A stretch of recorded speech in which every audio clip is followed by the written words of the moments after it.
मैं डॉक्टर हरीश चंद्र, सह आचार्य हिंदी, राजकीय महाविद्यालय सांगानेर। प्रिय विद्यार्थियों, आपको पूर्व में चंद्रधर शर्मा गुलेरी द्वारा रचित उसने कहा कहानी के कुछ गद्यांश की व्याख्या आपको बता दी गई थी, जिसमें कि जर्मनी के युद्ध का वर्णन और वहाँ पर लड़ रहे सैनिकों की जो आपसी वार्तालाप है उसके आपको बताया गया था। अब अगला जो है, लड़ाई के समय चांद निकल आया था, ऐसा चांद जिसके प्रकाश से संस्कृत कवियों का दिया हुआ छई नाम सार्थक होता है, और हवा ऐसे चल रही थी जैसी बाण भट्ट की भाषा में दंत वीणोपदेशाचार्य कहलाती है। वजीरा सिंह कह रहा था कि कैसे मन भर फ्रांस की भूमि मेरे बूटों से चिपक रही थी। जब मैं दौड़ा सूबेदार के पीछे गया था तो सूबेदार लहना सिंह से सारा हाल सुना और कागजात पाकर उसकी तुरंत बुद्धि को सराहा रहे थे और कह रहे थे कि तू न होता तो आज सब मर जाते। तो यहाँ पर क्या है कि गुलेरी द्वारा रचित जो उसने कहा कहानी में रात युद्ध का जो क्षेत्र है, जो रात्रिकालीन दृश्य जो है उसका वर्णन करते हैं और अलंकार के द्वारा सादृश्य मूलक जो है व्यक्ति वस्तु भाव विचार आदि की समानता होती है, उस अलंकार के माध्यम से अपना मंतव्य व्यक्त किया जा रहा है। और वहां पर जो युद्ध, जर्मनी के युद्ध में भाग लेने वाले जो सिख की फौज थी, वो अपने गुरु को, खालसा को, अकाल तख्त को आदि का नाम लेके जयघोष कर रहे थे, जिसमें जर्मनी के जो लोग हैं वहां पर कर्रा रहे थे और कुछ जो सिख है वो भी अपने प्राणों की क्या है आहुति दे दी थी। उसी समय सूबेदार के कंधे पर गोली लगना, लहना सिंह के फसली में लगना इत्यादि इस कहानी में बताया गया है, और साथ में कि वो किस प्रकार से उसके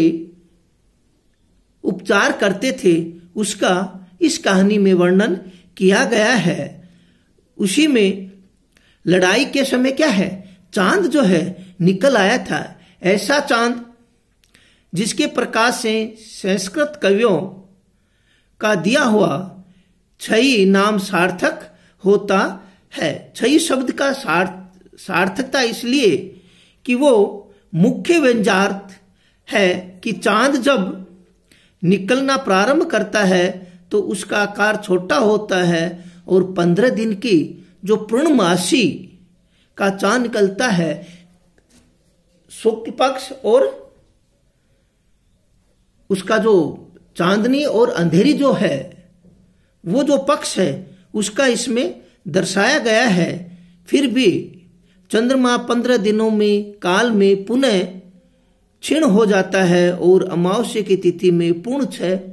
हो जाता है। संस्कृत के कवियों के इस जीवंत आरोह अवरोह मतलब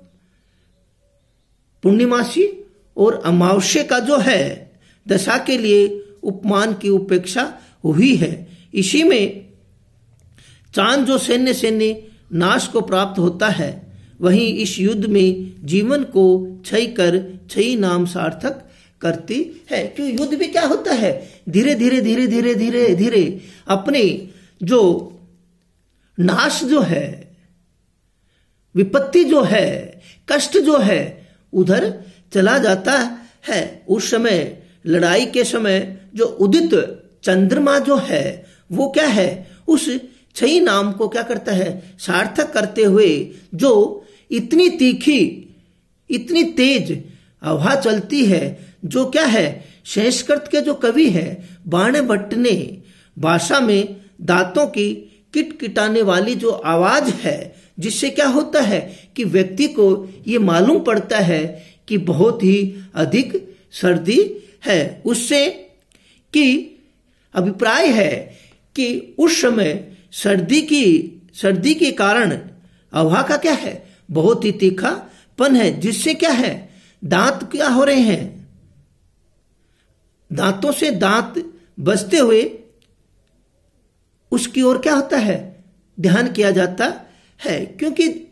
हवा तेज चलने के कारण, सर्द हवा तेज चलने के कारण उसका जो वातावरण है उसमें दांत जो है आपस में क्या हो रहे हैं, बज रहे हैं, दांत आपस में बज रहे हैं। ठीक ऐसे ही बाणभट्ट की कठोर क्लिष्ट भाषा अच्छे अच्छे पाठकों और विद्वानों के दांतों से दांत बजा देते हैं, क्योंकि उनकी जो भाषा है वो उस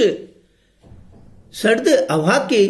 तीखे के समान है कि बहुत अच्छे विद्वानों पाठकों को भी क्या कर देते हैं, दांत बजा देते हैं। इसी क्रम में वजीर सिंह बतलाता है, कहता है कि फ्रांस की भूमि और उसकी मिट्टी, उसके जो बूट है, पहनने के जो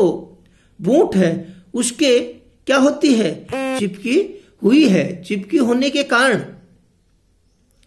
उसके नीचे लगी होने के कारण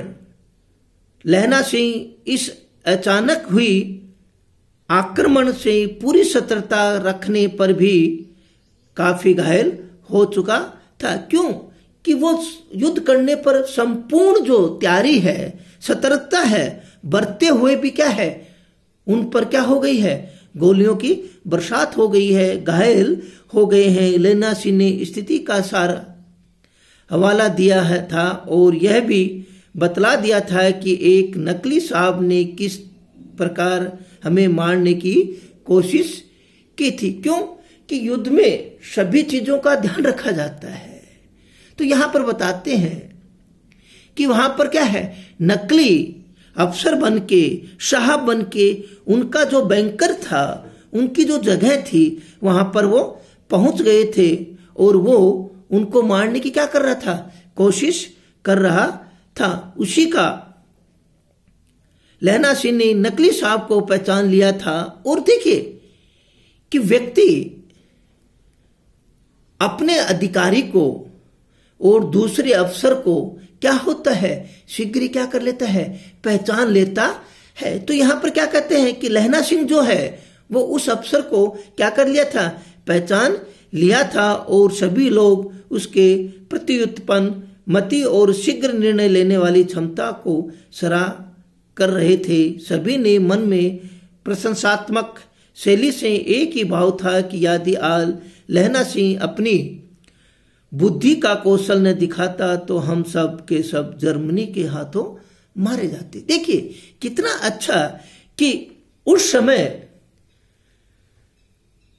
व्यक्ति शीघ्र ही उस निर्णय की क्षमता को नहीं लेता तो सभी व्यक्ति क्या होते, मर जाते। तो क्या कहते हैं कि उस निर्णय, शीघ्र निर्णय वाली क्षमता को संपूर्ण व्यक्तियों ने, संपूर्ण फौजियों ने, जर्मनी के साथ युद्ध करने वालों ने क्या किया, सराहा। और सराहने के साथ उसकी प्रशंसा रूपी प्रशंसात्मक जो शैली है, उसमें उसके जो भाव है, उसको भी बुद्धि और कौशल न दिखाता, लहना सिंह नहीं दिखाता तो क्या होता, जर्मनी के जो फौजी थे, जर्मनी के जो लोग थे, उनके हाथों भारतीय सिख जो थे वो मारे जाते और अपना जो अंतिम जो था वो खत्म हो जाते। तो यहां पर क्या है, कहानी के अंश में काव्यात्मक से युक्त है, छय और दंतोपूर्ण से जैसे प्रयोग गहरी व्यंजना प्रकट करते हैं। यहां पर बाणभट्ट की और संस्कृत के कवि की छई जो है उसका प्रयोग इसमें किया गया है और साथ में प्राकृतिक प्रवेश का भी इसमें वर्णन किया गया है। सर्द हवा, कीचड़ में सटे हुए जूतों पर लगना, ये उस समय की बरसात का मौसम, उस समय की जो प्राकृतिक प्रवेश है उसका भी गुलहेरी साहब ने इसमें वर्णन किया गया है। तो यहां पर लेखक जो है उस समय का जो वर्णन है वो किया गया है। जय हिंद, जय भारत।